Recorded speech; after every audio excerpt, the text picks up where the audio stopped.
Kia ora, everybody. Welcome to the Unable Seaman podcast, the podcast designed to take a light-hearted look at all things boating and fishing in New Zealand. I'm your host, Jake Kerr, and joining me once again is my first mate, best mate, Christian Jensen. How are you, my friend? Not bad, mate, not bad. And what, am I your best dressed guest? Yeah, you really are. You're my only guest, so it's in a One competition of none. We always say this. I don't even know why I introduced you like that. You should just be co-host, really. No, I'm cool to be guest. It's You're sort of cool like to be guest. my girlfriend. Yeah. Bro, we have got a lot to get through today. Really exciting episode. First of all, you've got a new boat. Second of all, you've finally been on my new boat, the Raygrass. We've had some fantastic training with Andrew from Powerboat Training, who was on our podcast last time. We actually went and had a great session. And you went to the KP Marine big day out, I suppose it was called, Marine Expo. Boating Expo, yeah. Boating Expo, and met Isabel from Certe's Boats. So plenty and to talk. Mig from Fishing and Adventure. Mig from Fishing and Adventure. Of course, how can I forget our good mate Mig? Yep. So plenty to dissect, but let's get into the real juicy stuff, the real meat and drink. Christian Jensen, you have a new boat.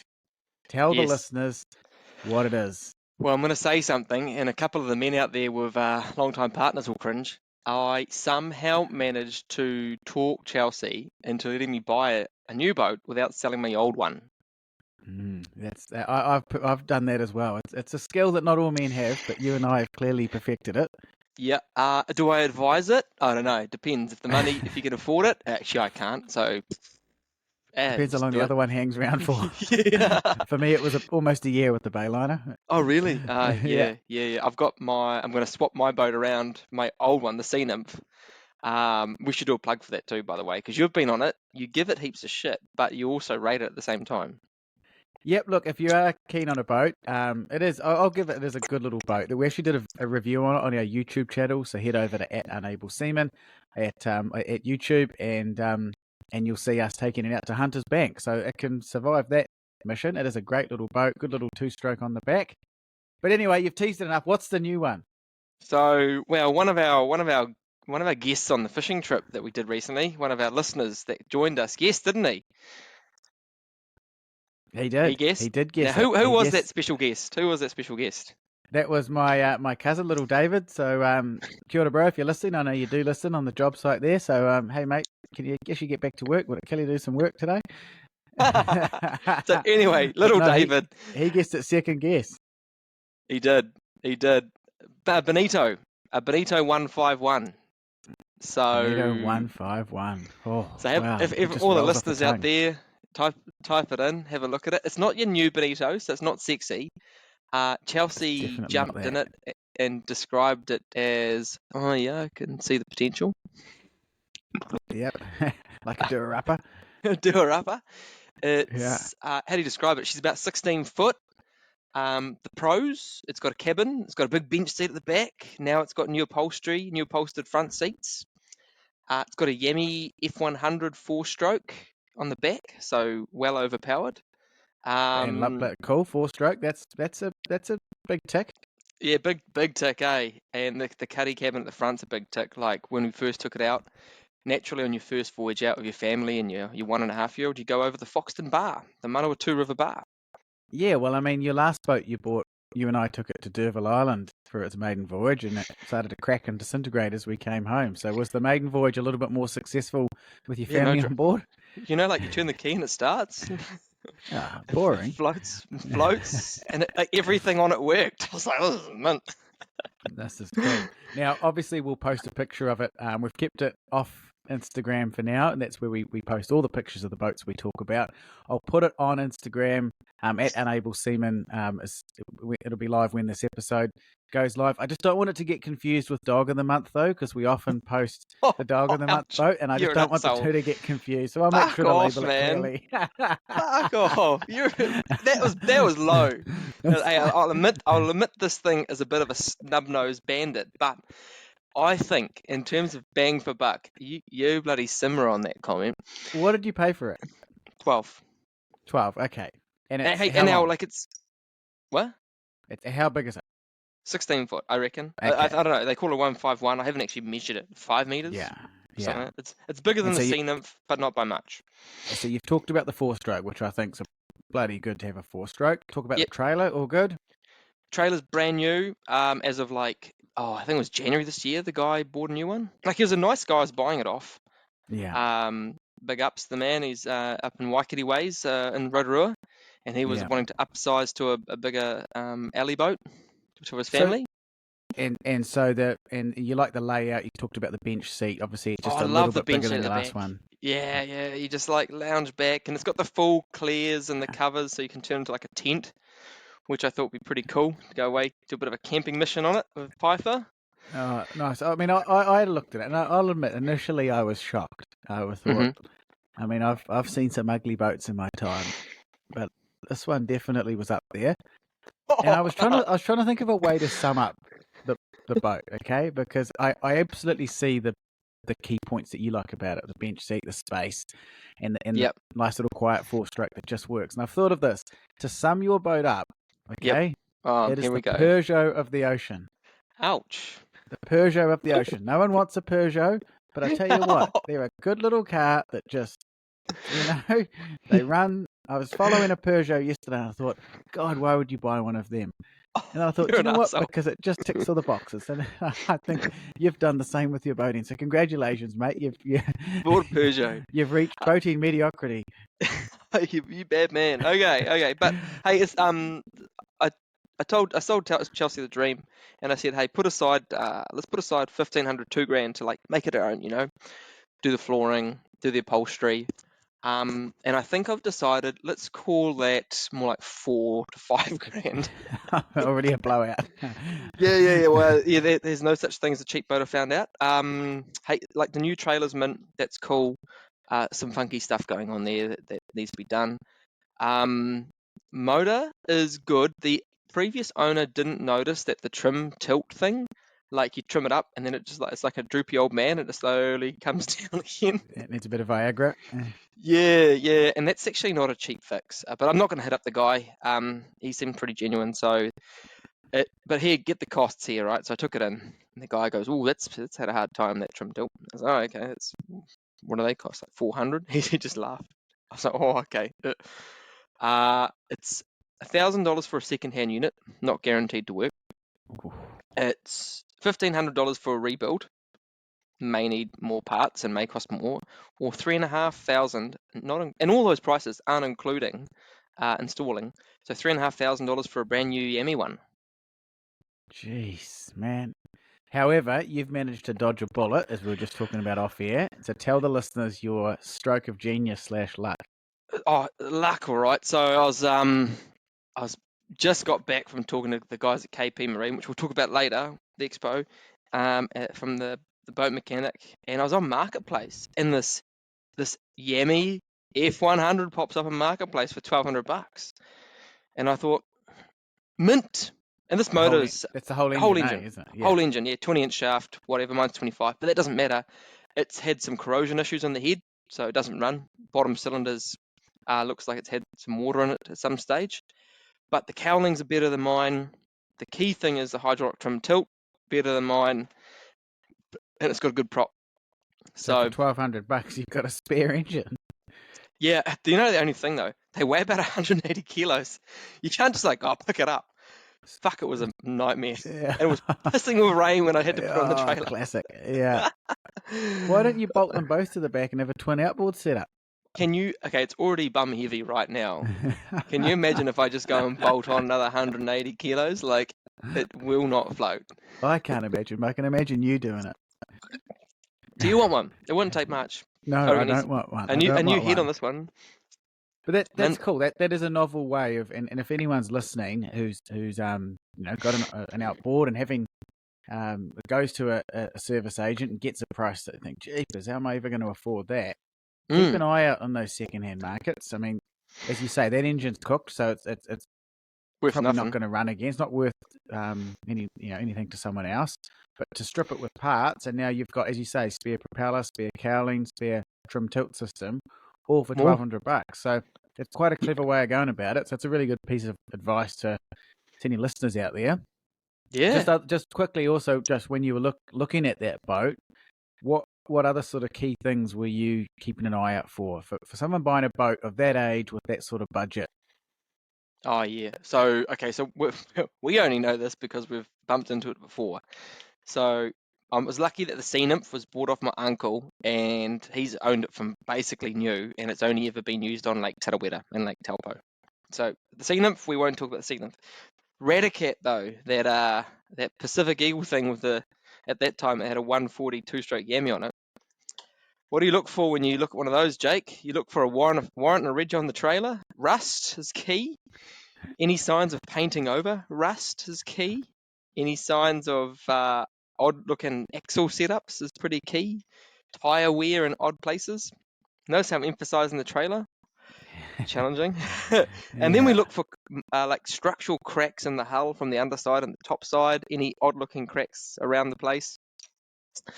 Maybe the price should be a giveaway. If you're getting a boat that should be worth about 18 grand, 15 to 18, you're paying 5 for it, maybe Yeah. someone knows something about this thing. That is a good piece of advice. Obviously, the outboard too, or whatever the engine is, get it checked out. Check if you can buy a boat that's from the lake area, can be quite good too, of course. Oh yeah, because the sea's pretty tough on boats, full stop, and it does take a lot of maintenance when you're in the sea. Whereas Yeah, the lake's so much better, yeah, for boats. absolutely. Yeah. So we've rinsed your boat out, and I've called it the Peugeot of the sea, and I think we'll leave it there. I don't think there's any. Well, what's her name? What's her name? Juanita. Juanita. So if you see Juanita out on the Kapiti coast, HMS take Juanita. take a tow line over and go say hi to Christian. Oh, you're a bad man. Fuck. So I'm going to open the floor for you to have a couple of shots back because This is unfair. last weekend I still haven't got any bad stuff to say about your one. Well, hey, then buy a better boat. So last weekend you were up, and as we talked about at the start, we did some training with some powerboat training with Andrew Flanagan, which we're going to dive into in a minute. But it was also your first chance to step on board my Grey Glass 2150, and we went out in a pretty challenging day, blowing probably up to 30 knots at times. We left from Kawakawa Bay out to Gannett Rock, and it was wind, tide, you name it. We were really going for it. Great fun. Some people get a bit uncomfortable in the rough weather. I love it. I love a bit of a challenge. But anyway, talk us through your thoughts on my boat. So Jake's boat is sort of like, it's comfortable, bloody comfortable. You're out there in stink weather, and you just don't feel unsafe at all. You're just like, oh yeah, we're just punching through, like, I don't know, 3/4 of a meter chop, sweet as. You just idled it back to, like, I don't know, 18 knots, and we just keep punching through this snotty, shitty weather. And I'm just looking around like, oh yeah, I wouldn't be out here in my boat. This is quite nice. Sort of sound like the engine sounds like a ferry motor. It does. Just chugs along. For those that don't know, it's a stern drive, 4.3 litre V6 Mercruiser, so not an outboard version. Yeah. So yeah, it's sort of quite a unique sound, I suppose, quite different to the outboards we normally associate with. But bloody comfortable. Like, pack in everyone and just go and cruise. And the boat, I would say, the boat's not the event, if I can say, but it gets you there comfortably, and it just makes the experience so nice. Oh, yeah, bro, that's very kind. You've almost put a tear to my eye with such kind words. Okay, come on, you can rinse me on something. I'll give you some stuff. So his cruising speed is 22 knots. Oh, yeah, 23, 24 maybe, yeah. Yarns at 24. I was on it for most of that weekend. I don't think we ever sat at 24 for an extended period of time. Your max speed would be 26? Well, we got a bit more out of it for that 1 second there. Remember, we got up to about 29 for a... Oh, we might have got 29. Yep. Yeah. We might have got 29. So it's certainly not a rocket ship. Oh, it is not a rocket ship. It makes a whole lot more noise. So it loves to cruise in at 22, 24 knots. It'll do 20 knots, basically, in most sea states that you'd take any boat out in. That you would be mad enough to take any boat out in. Yeah, I agree with you there, and I felt that several times. And it's sort of, there's almost like zones. If it's really crap, you can drop back to like 18. No dramas. No dramas. And then for almost anything, like we came back from Coromandel Harbour once, and there was wind versus tide, and it was yuck. This is on a previous trip, and I just put the throttle, like took off out of Coromandel and left the throttle until we got back to Kawakawa Bay. Oh, it is really, like that. Yeah. There's no like in the sea nymph, you've got to sort of ride the swell and on and off the throttle, up and down, da da da. And Juanita is the same too, to be honest. Yours, set, forget, chug, blast, point and shoot, boom, Way to go. Yeah. And I did love the clears all round, so you just like punch through, waves go everywhere, and you're like, oh yeah, sweet. Yeah, that's warm and dry. Yeah, it was pretty mean. It was actually not too bad on fuel. I think we used, what'd you say? Heaps of boating. We did a bloody big run. We went Gannett Rock back in the rough, picked up some people, went back to Man of War, and then back. And I think we used 70, did I say 70 or 90 litres? I think, did I give you like $170 in fuel, $150 something like that for like, but there was also another trip after that. That includes my half share. Yeah, so there was. So yeah, it is pretty good on fuel. But I just love what you've sort of said there, and I'm self-sourcing here because it's my own boat, but it's just so undramatic. Look, you got your hand on your cock too. You're like, yeah. It's so undramatic, and that's what I love about it. You feel safe and reassured, and that ray glass hull. Yeah. I mean, we went to the factory, and I suppose we can talk about that a little bit too. So at the same weekend, we went. We met with Andrew, who was a fantastic host. He just made us feel so welcome. And we went to the Tamaki boat. Oh, did he? What? So he took us into the ray glass factory. He said, he's like, oh, we're here at the, now what is that called again? The Tamaki Marine Park? Yep. Which is epic. Like when you see those boats on the hard stand and they are 5 or 6 boats high or something, yeah. And you just think, far out, that's huge. And then all the facilities they've got there, epic. Yeah. You know, all the boat haul out, all the boat cleaning, detailing, servicing, whatever.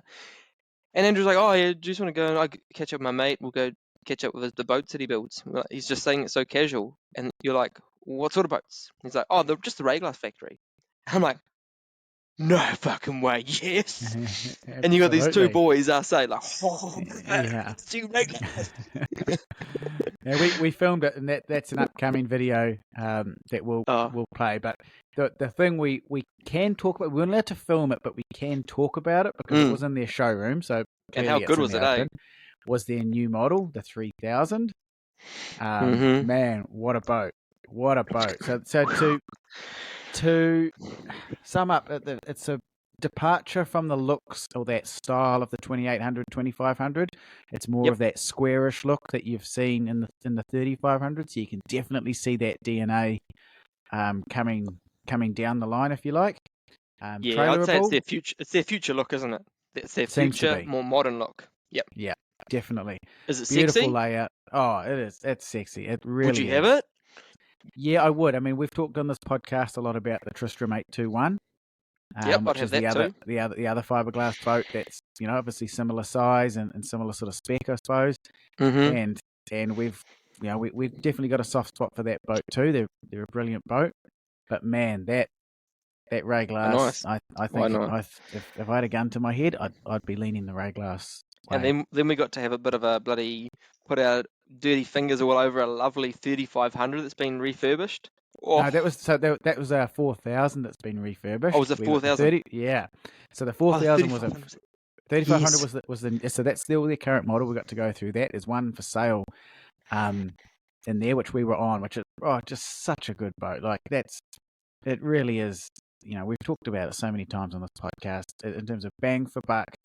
Launch of that size, it's hard to go past. We love that Makaira. That's the only other one that we can't wait to get on that Makaira too. One day we haven't got up close and personal with them yet, so we're looking forward to that to really to compare. I suppose. Just gotta let Charles know.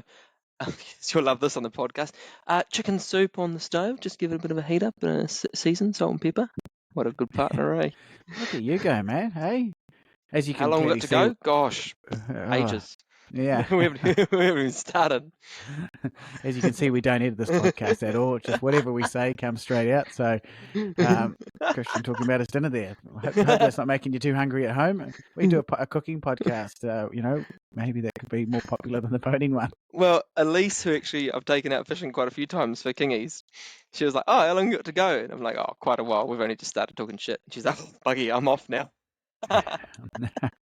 Yeah, waiting for us to be done is it's not a wise move. No, But anyway, we got to look at 4000, so it's fully refurbed. So that was a great model. That was their first step into that launch space, I suppose, with Rayglass boats. Yeah, And, Elise. She's like, "Kingy's on." Kingy's on. She's loving it. Elise. Sorry to interrupt. Sorry. Yeah, no, good. She's bloody had a whole lot of fun with her down. Where were we that time we caught all those kingies? Oh, Kingy Peru sound. Kingy Peru sound. Kingy Peru sound. Marlborough Sounds. We had a fantastic day getting some kingies down there on Christian's old boat. I think we've got probably some old photos on our Instagram if you want to go check that out. Probably should put those up, eh? They were pretty cool, man. Yeah, they were cool. We'll do that. And so it was cool to see that refurbed Rayglass, though. Those 4000, they're a beautiful boat and just immaculate the work they do. That Tamaki Marine Park, as you mentioned, it's got everything, and it doesn't have the crowds of Westhaven and stuff, though. So I'd certainly, if I had a launch and I was going to get stuff done, that's where I'd be heading. If we're a few 100,000 off, off that. Yeah, we are a few 100,000 off. I made a real idiot of myself. I don't know if I can go back there. Right at the end of the video, we'll talk about the powerboat training in a second, but right at the end, after we've been out on the water, Andrew said, "Oh, mate, do you mind?" Because I had the drone. He said, "Mate, do you mind filming a bit of a promotional clip?" And he parked his boat because I'm trying to think of the company. The company that painted his boat. You carry on. I'll look it up in my photos. You find it out. We'll come back. We'll give them a shout out because they were great. They've painted his orange training boat. And if you know Andrew from Powerboat Training, and you should know by now after our last podcast, they fully refurbed that little Atomic. So has done a fantastic job. He wanted us to film a bit of a clip to put them on his Instagram. So I whacked the drone up, and it was bloody windy, as you can see from the video. Mm-hmm. And let's just say I got it wrong, and there's a big shed which obviously the boats are inside, and a gust of wind came. Gloss Boats is the name of the company. Gloss Boat Marine Specialist. There we go. Anyway, the gust of wind got the drone and pushed it right into the side of their corrugated iron building, about 5 stories up. Now, obviously the propellers hit this aluminium wall, and no shit, it sounded like someone was firing a semi-automatic weapon. Everyone bloody dived for cover, and this drone fell out of the sky, and it was so embarrassing. Like, you can imagine a whole workyard full of tradies. Here's me, a skinny little teacher, bloody, and this bloody thing drops, and everyone looks over, and I'm just like, oh, skimming on the ground, fizzing away, and I was like, oh no. Good news is we managed to get it going again, so that the drone lives to fight another day. Whatever that drone is, say the model, because it fell 5 stories upside down and still goes. Okay, it's got a bit of damage, but it still fucking goes. Yeah, DJI, just a little baby Mavic, I think it's called. So whatever, like $500 or $700 or something. Yeah, epic. Anyway, we've teased it enough. Then we went out with Andrew from Powerboat Training on his little Atomics, and man, I'll hand it over to you, bro, because what you didn't really know what to expect. I grabbed you off the plane. We went straight into it. I literally fly into Auckland, and Jake's there and is in the Highlander to pick me up, and he goes, "Oh, I've got a surprise for you. We've managed to chat to Andrew, and we're catching up, and we're going to have a challenge." And I'm like, "What?" He said, "Yeah, we're going to do some boat handling, like tight quarters boat handling," and I'm like, "Eh?" And you're like, yeah, I've arranged this. And so we drive to the Tamaki Marine Park, and we're there. We meet Andrew, the captain, and he goes, "Yeah, I've just had my boat refurbished or refinished, and the paint job's mint, blah blah blah blah blah, and we're going to do some low speed docking and all that sort of challenges. And I'll be the judge, and whoever wins buys the other one. Oh, the loser buys the other one a bottle of rum." And which, by the way, I'm still waiting for. Yeah, I didn't win. And I, at that stage, was pretty nervous. You were nervous, all right. You were very quiet. Yeah. I was like, oh, I'm going to be in someone else's boat. doing all this like wind against tide sort of maneuvering, low speed, which I'm probably like the average Joe. I don't practice that. You sort of bumble your way through, and it was challenging. Great, like it's taught me heaps, man. Like what he taught us in, gosh, what do you reckon? A couple of hours, an hour? Yeah, yeah, yeah. Was just amazing, and like I'll take that away and practice that with Chelsea. So we'll both have a bit of a Yeah. practice on that there. But So we were doing before I go set the scene, right? We've got a yeah, I was what, a gonna say set the scene. $700,000 ray glass. Yep. One side, yep, just refurbished, about to go to its back to its owner, just finished. And then you've got a gap of about 8 meters, 10 meters, I don't know, 8 meters. I'd say And then you've closer got to a 8. yeah, and then you've got this the ray glass, but the rib version, like the 9 meter rib, which is probably 400,000, Yep. give or take. And you've got to slot this boat. You've got 30 knot gusts on and off, just It was and the tamaki. honking that wind. Oh yeah, and then you've got this tide that was just screaming in one direction, and he's like, "Oh, we're just gonna like put this in here, side on, and just like this here." And he shows us, and he does it so effortlessly. And oh, here it's your turn, and I'm judging you, and you're like, oh, "You bastard." I'd also like to jump in here because before we did the boat park, and he took us to like a buoy that was in the harbour and got us Yeah. to practice there, which was a wise move from him before we went, and stammered our way between the expensive stuff. And there was a real, I don't know if God had it in for me, but every Oh, time so you got true. behind the helm, it was a It's also bloody like wind dropped 15 knots, away. eh? Yeah, Yeah. maybe 15 if you're lucky. Every Oh, time I ouch. got behind the helm, we got Yeah, it these was. howling winds that were swirling, bloody Yep. rain driving in. Yep. It was disgusting. So I mean, not only did I win, because we had 3 challenges, I won 2 of them. And again, if you want to see all the action, please go over to our YouTube channel, Unable Seaman. There's a full video there, 15 You've minutes. made a video, of eh? the train.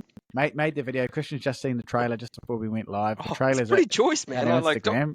not to blow your trumpet, Jake, but you're getting pretty good at that editing, eh, bro? Oh, cheers, bro. Look, it's the beauty with editing that was easy to edit because there was so much quality from Andrew. Oh, what about me? Come on. Well, yeah, I had to edit. That's where I earned my money editing, making What you a prick. presentable. Fuck off. But what I love about Andrew, bro, and I'm sure you'd agree, is like boating. A lot of boaters are know-it-alls, and Oh, yeah. and so you end up not learning. You end up going into your shell or being embarrassed or whatever. Whereas he's so warm, he's so friendly, he great sense of humor. He like, in the clip there, he tries a skill, he gets it wrong. He's laughing at himself. Yeah. It was pretty just, tough conditions, eh? it was tricky for him. It doesn't matter who you were, you'd be struggling. Yeah, And it was just such good skills. He talked about like these Coast Guard courses, which and he to be fair, he's pretty blunt. Like they don't teach you those practical skills, and we talked about this a little bit with him when we interviewed him. So I won't rehash it too much. But backing out of a boat ramp, coming into a dock, slowing the boat down, understanding the wind and tide and the effect it has on your boat. Let's go back to what those courses are. Those courses are theory. Like, what does this buoy mean? What does that buoy mean? Yeah. There's nothing where you actually jump in your boat and actually try to hold it on the spot with wind against tide in a spot, in it like in a scenario where you might have a man overboard or you might have to get someone on and off the boat in a tricky situation. Yeah. There's none of that in those Coast Guard ones. And like, it's all very well knowing what side of a buoy to be on and where a rock is. But if you can't handle your boat at low speed, you're probably going to do more damage. That's right. Because exactly. I mean, knowing that buoy stuff is important. We don't want to sort of undersell that. But everyone launches their boat. Everyone comes into a jetty. Everyone is affected by wind, tide, and these sorts of things. So just understanding like the pivot point of the boat. Yep. How to move it, maneuver it so you come alongside a jetty and not like harsh where you just smack into it and hope for the best. Yeah. Not just leaning into the throttles at full steam. Yeah. No, it was meant. And I understand. So when we interviewed him last time, that's only one. We only touched on with him on that day or that morning with like one aspect of it. Yeah. Then he goes on to do other stuff like learn about reading the weather and what it looks like when you actually come around a head, and how it looks like when the wind's coming from a certain direction and the tide's coming from a certain direction, and how to handle a boat in those Yeah. sort of weather conditions. Yeah, absolutely. We as Christians here, we remained in the river. Again, conditions probably prevented too much more than that. But it's actually it was really good. You got to learn those basic skills in a place like that before we go, Oh, further out. So, and and he taught us how to dock, and then we got some fantastic drone footage. There was this one shot. Christian talked about these two boats. There was two on the other side of the jetty, that was which were closer ridiculous. together. I had the drone, and I was looking down, and I genuinely thought, and again, this footage is on that video, so go take a look. There, I thought this boat will not fit in that gap. It just will not fit in that gap physically. What do you reckon? 100 mils maybe, front and rear, max? Yeah, max. And he slid it in one take with wind, tide, you name it, and he just did it in one hit. And again, calm. He was so calm, and he's not, like I say, he's not a dick about it. He's not just like doing it, look at me, I'm hot shit. He just has those skills. But he was talking us through, he was passing on that knowledge to us. Absolutely. And so he taught us like, how to use a rope to spring off the dock, and how to use a rope to sort of use it to help you with your engine in a certain position, to back onto one smoothly, and just the way he communicates made you feel so confident. So as I was coming in doing my thing, he'd be like, oh yep, starboard down, port down, throttle on, throttle off, reverse, and it was just brilliant. You came in, you're like, okay, I now can do that and feel that and understand what happens when that does that and move into the position. Yeah. And he's right there the whole time, just in case you butt trip. He really is. So we're absolutely great skills, and like I say, the video's there. Go check it out. We would love to do more with him. I was thinking maybe the next challenge should be like on a bigger boat, and one of us has the chart and a navigation, and we can't see where we're going, and the other person's on the helm. Oh, dangerous! We have to relay the information to plot a course to get to a destination. Oh yeah, but at some point on that way, I'd put a mistake in and see if you, as the helmsman, pick up on a mistake, for example. Yeah. So I think we could have a lot of fun with that too. So that might be something we do upcoming. Obviously, Andrew's time and there's an expense with fuel and stuff with that. So cool. That's maybe a bit of a pipe dream at this stage, but we'd love to do that on that Rayglass 3500 if anyone's listening from Rayglass, or that new 3000. I mean, that could be a promotional video. Us sticking it on the rocks. The first Rayglass to sink. What about, because we went to the Rayglass factory and they had a couple of those V10s hanging off those protectors. Oh man, how cool was that? How many V10s did we see in that trip, eh? Oh God, like 6? Cool engine, yeah. They are big. They are big. They make a lot of sense though. I mean, have two of those on your boat and you're way bigger than it. Oh, yeah, having a V10, 2 outboard V10s on the back of my boat, that makes a lot of sense. Yeah, well, it makes a lot of sense in a big stern drive, big heavy thing. Yeah, I think it makes a lot of sense. I'll put on the back of one each then, 2 of those. Yeah, well, there you go. See if Rayglass has got one lying round. Yeah. So we will release that video too. We weren't allowed to film that new boat for obvious reasons. They're going to do a proper launch at some point, which we respect that. We're happy to talk about it though, because again, if you go to the showroom, you can actually see it. So they are letting people have a look at it, but just not, on social media or that sort of thing. So we'll respect that. But great, really made us feel welcome. Great to see how it all fits together. They've got plenty of work on. Really exciting times for them. They're building chase boats for the America's Cup teams, hence the big horsepower on those boats we just mentioned, and have to be built pretty tough. I mean, those yachts are going 100k now, and these boats need to keep up. So it's 100k all day, consistently day after day. Nuts, eh? So, when you think about that, that's and those 9-meter ribs just hooning along at 50 knots. Yeah, and it stands to reason that my Rayglass, which is old, 2000 or whatever it is, felt pretty good in the water that day, because that DNA is, they built a good boat. They're solid. And in all fairness, we give your boat a little bit of shit for having a slow cruising speed, but that's 20 knots is still 22 knots. It's still 40 k's an hour, which is respectable. That's very respectable. It's just that it's so comfortable, it feels slow.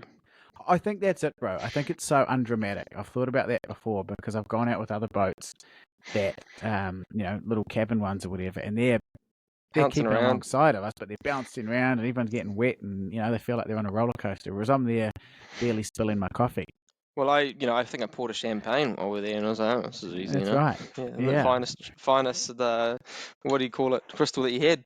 Yeah. Exactly. Out of the So anyway, perspex. that was a fantastic day. Most of you will know who Andrew from Powerboat Training is. Go check him out. And if you've got a boat, he'll train you on his boat, or you can do it on your own boats. If you've bought your own boat, he's more than happy to meet you and do that. I'm not sure of pricing because it's probably dependent on where you are and what you want. But Yeah. How long? What sort of level of training? Yeah, that's I'm pretty keen to ask Chelsea for one of those courses for like a birthday present or something, because I reckon it'd be real cool to do the day, 2 days, bro. or whatever it is. So Yeah. I'd imagine you'd be pretty keen, Jane. Absolutely, bro. Like, we were lucky. We got that little taster for free, so we're forever grateful for Andrew, and I hope that anyone listening goes over. If we can flick him at least one customer, it pays for his gas at least. So, mate, he just loves our company. We're such cool cats. Well, he loved my company. Yeah. Oh yeah. He invited me back. Ouch. Anyway, we'll move along. To our last piece of business, I suppose, which is KP Marine. Now, you sort of talked on it earlier. You met Isabel from Surtees, and again, Isabel, if you're listening, kia ora, hope you're going well. And she's partway through a build for her own boat. Her and one of her mates. Tell us about that. Oh, she's building the big one, the 800. So that's the same as what Meg and Scott have, eh? Yeah, that's their biggest boat they make, which is a bit of a weapon. Yeah. Yeah. And, we're having a bit of a chinwag, and I was asking her to rip into you. And she's so nice. She said, she's a professional Christian. Oh, yeah, well, I'm still working on that. But she's like, I can't rip into a person that I don't even know yet. I said, yeah, you can. It's Jake. Just hook into him, But we got heaps of content from that for you to plug up and do whatever to eventually. Yep. Yeah. You're like, yep. I don't think I want to share any of that. No, I do want to share. There's been so much happening, and I've got a job as well. Yeah, you got a job, and you're moving.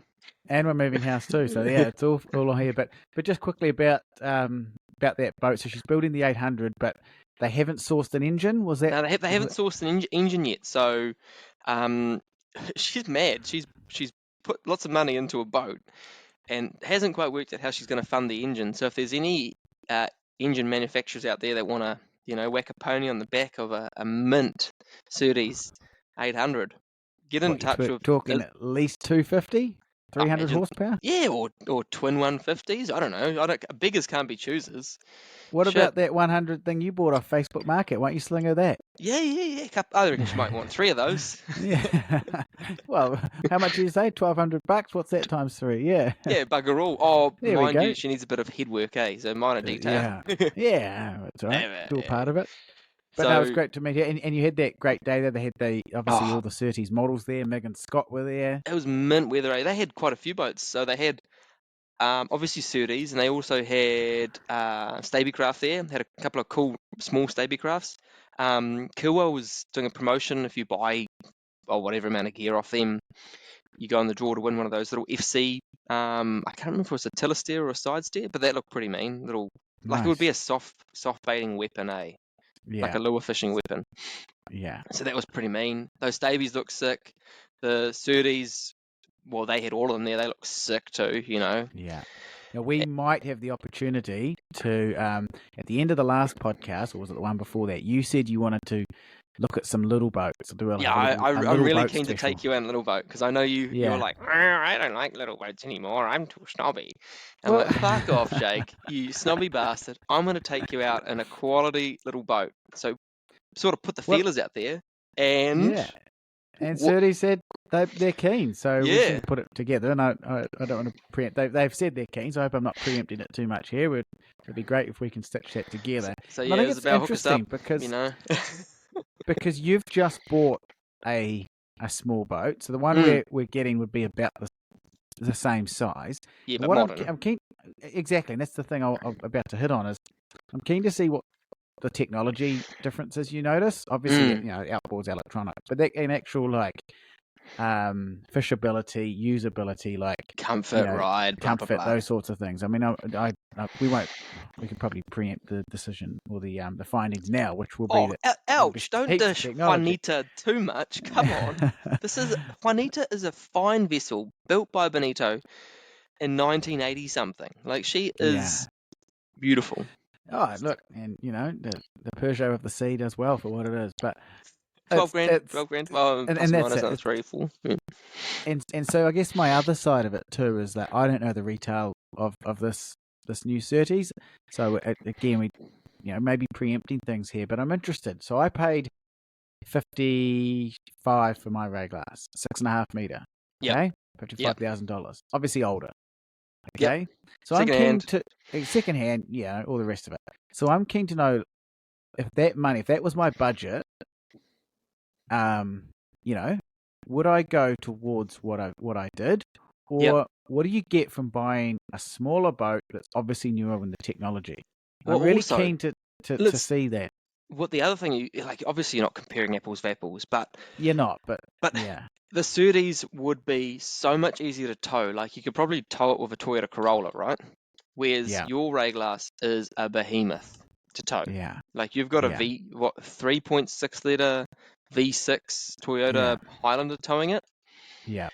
and it drinks when it's towing it, right? Oh Whereas yeah, you're towing one of those things, like the Surtees, I think it's a 495 or something they call that model now. That that wouldn't be at all challenging. Single man launching, stuff like that, which a yeah, lot of people would absolutely. be like, that really appeals to me.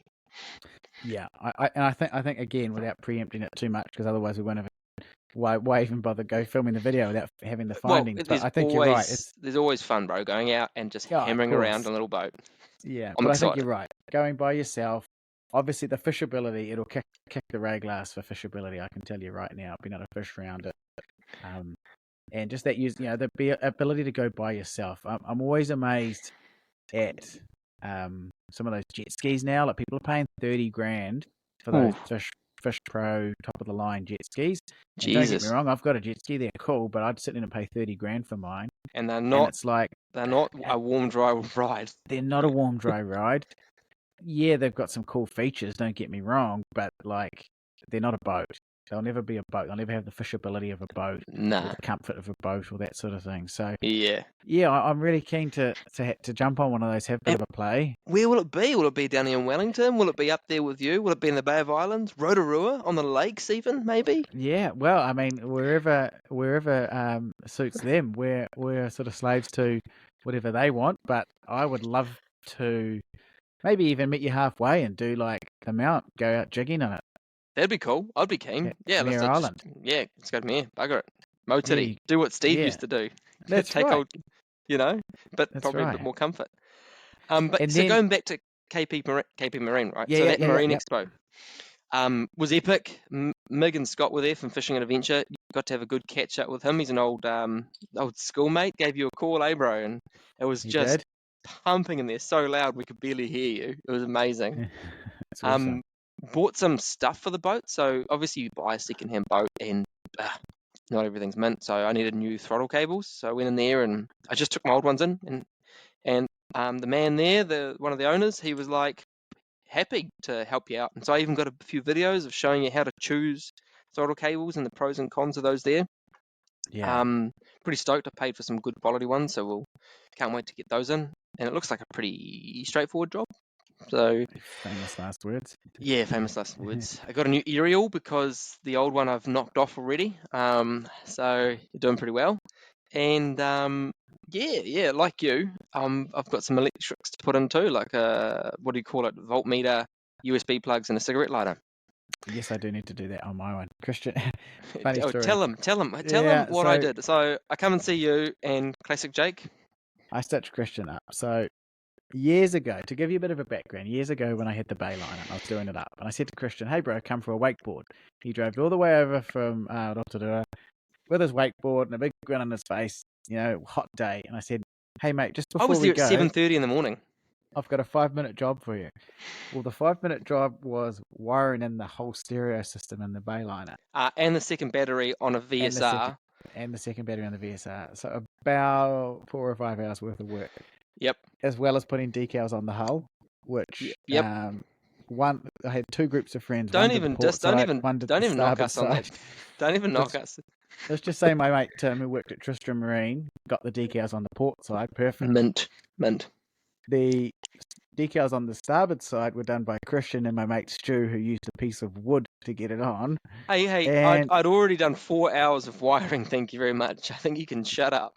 oh, mate, it was more crooked than buddy. Yeah. Ram Raiders. Tomb Raiders, Ram Raiders. Ram Raiders. More crooked. Okay, I was going to say quicker Freddie than a Mercury.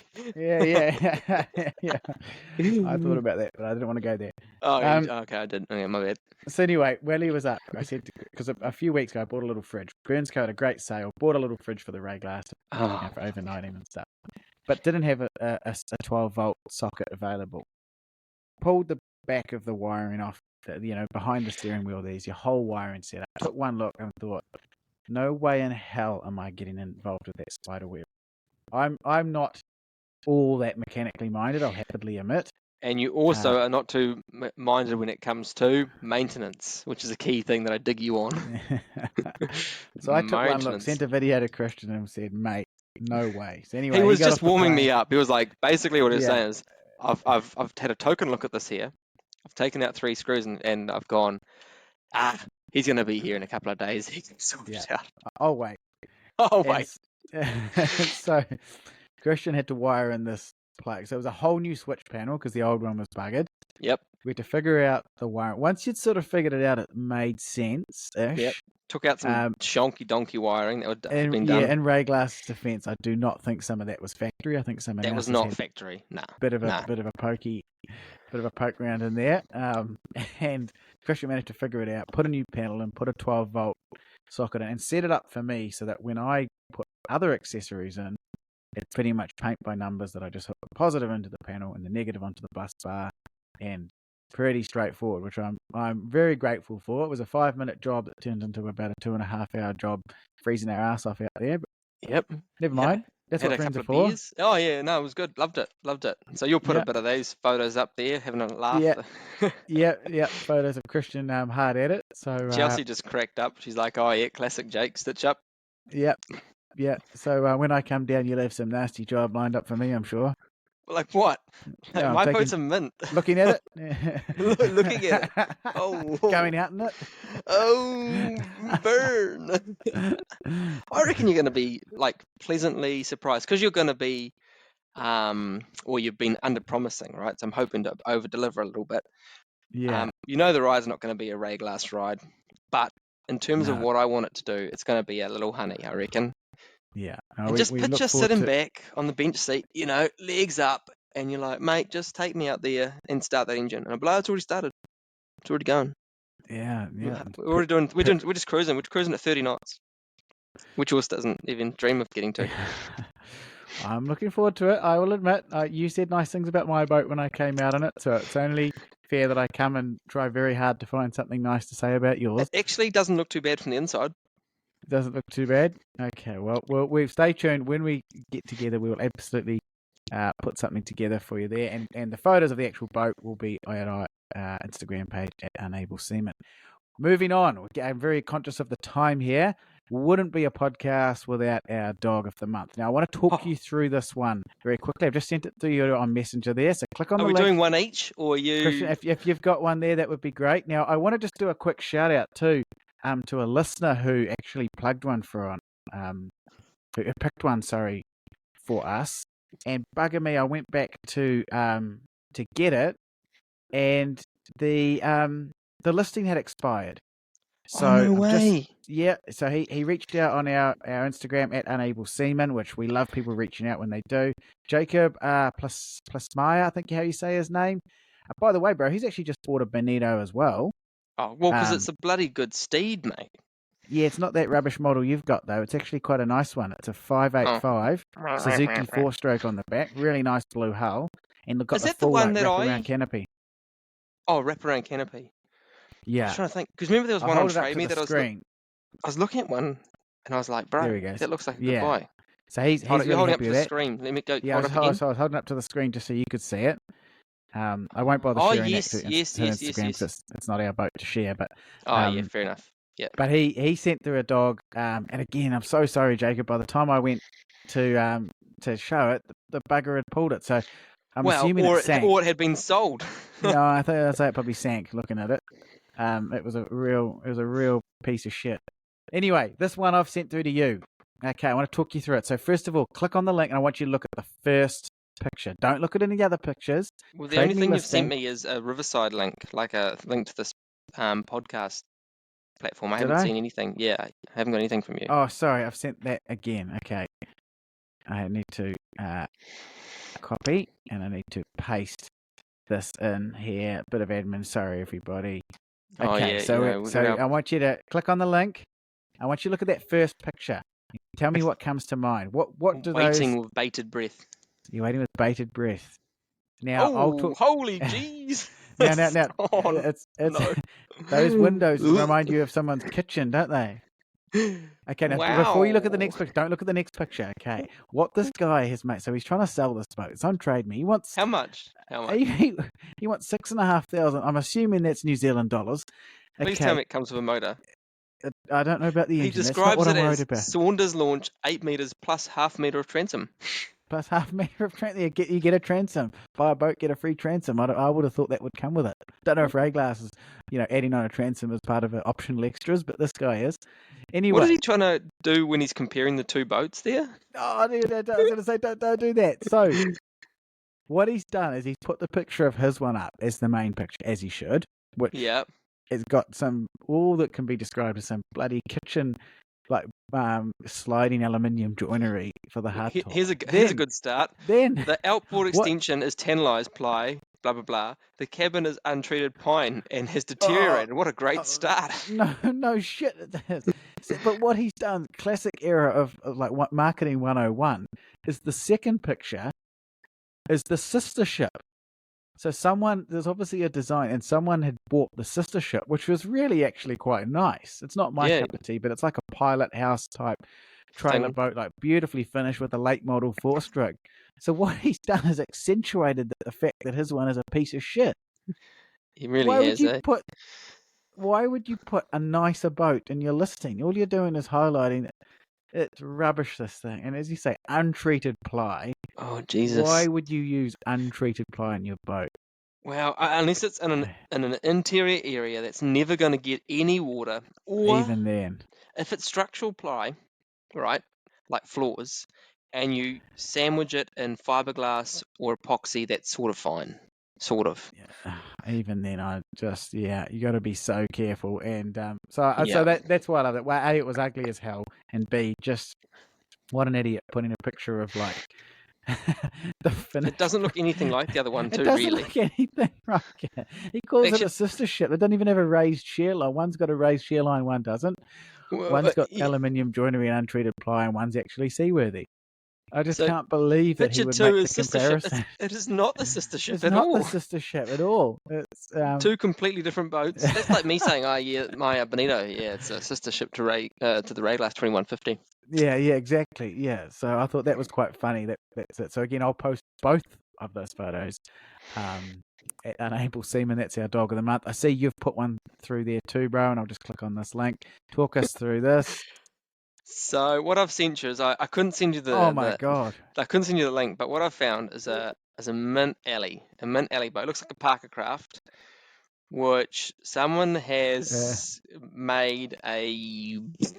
Not too sure, like a mini hardtop. Yeah, mini hardtop. But would you describe it as like a hothouse on top, like a Perspex hothouse? So if the Parker Craft, it's a 14-foot Parker Craft hull. I think you're right, which is like essentially a big dinghy. Yeah, and then it's got like a tin box or tin lid that they've just like slapped on the front to go between the hardtop and the. Which looks like the flap of a box you'd put like outdoor over your toolbox, in the back of you. Or yeah, exactly, something like that. And then they put this fucking ugly glass window that it does look like an observatory or something on top. What is it with people putting ugly hardtops on boats? We did a post on our Instagram a couple of weeks ago of a couple Someone had used the ute canopy as a hard I top. love that one. That was min, man. It's actually quite a clever idea because the back, which is now the front, opens up and you can. It is definitely not a clever idea. If you want to see what we're talking about, go to Instagram. And then you picked the other one, which was this little 13-foot thing with a bloody hardtop that was just as high. And if you got that in the wind, it would roll. Brilliant day. I've actually got another one. I'm a bit nervous about doing this dog of the day because or dog of the month because the guys bought it from. Oh, if I say this, they'll probably know. Bugger it, whatever. So he's bought it from down at Seaview Marina it is Seaview Marina in Wellington. The guys bought it. It's quite a big boat, 60-footer. Motored it around the bottom of the North Island. So from Seaview, you go out of Wellington Harbour, you turn right, and you head around past Karori Lighthouse, which is the Karori Rip. Pretty challenging. Notorious. The Cook Strait. Anyway, apparently he got such a fright. He's like, holy fuck. I need to take some of this thing that's been planted on top of this boat and make it lower so it doesn't roll this bloody soup out of my pot when I'm cooking. Oh no. Have you got a picture? I'll get one. It's the guy said he's going to be working on it for the next year. And guess how he said he's taking this extension, this second story extension off. Chainsaw? Yep. Oh no. Don't buy a boat and attack it with a chainsaw. What the hell are you thinking? Brilliant. Chainsaws are for chopping firewood, and that's about it. Not for boat building. Yeah. In all fairness, I did use a chainsaw in the Radicat to trim some stuff out. But anyway, that's minor detail, different story. But hang on. So his solution, he took the boat out to the Cook Strait. It rode like a bucket of shit, and probably one of the roughest parts of water in New Zealand. Yep. And his solution is not to, sell it or to just accept that it was a rough day. It's to chop bits of it out with a chainsaw. Because it's been a liverboard for so many years. Right, this old fella apparently sold it to him. So it's a houseboat. Well, yeah, it was. And so, but it actually was a really nice looking launch before this second story extension was put on it. It was actually quite nice. And then this extension's been plopped on it. Full 7-foot bloody, head clearance with louver doors that open. Oh my God. Was he building a villa or a boat? Yeah. Questionable. But hey, I am actually looking forward to, because Piper and I, we bike down. I take her on the little back of the bike, and we bike down to the marina because it's a Marina Marina on the Hard right now, and it's really cool to see the progress on all these boats that are worked on. Yeah, some sharpening his chainsaw blade and. Yeah. Oh God. Yeah. Gold, eh? Bro. Anyway, hey, look, it's hope everyone at home's enjoyed that episode. Heaps to cover. I can't stress enough. Head over to YouTube and watch that video with us doing the powerboat training. Andrew was an absolute legend. We cannot thank him enough. Also, listen to our previous podcast where we interview Andrew. He got a really interesting story and some really interesting opinions on things. It was actually one of our most popular episodes. Heaps of content. Yeah, it was, and it was cool. That, and obviously the one with Meg Rumney was another good one. Anyone we've got guests, Flynn Jack was another one, really popular. People seem to like us when we interview people, which is cool. We've got interviews coming up. Ari's the next one we want to pin down. Hold up. So they don't actually like it when it's just you and me? No. It's a resounding failure, actually, when it's just you and I prattling on about people chainsawing their boats. Oh, okay. Surprising, I know. Surprising. So actually, this why are we even wasting our time on this podcast? Because no one's going to listen to it. We've just wasted 58 minutes of everyone's life. But yeah, check that video out. Again, reach out to us. This will be our last podcast for 2023.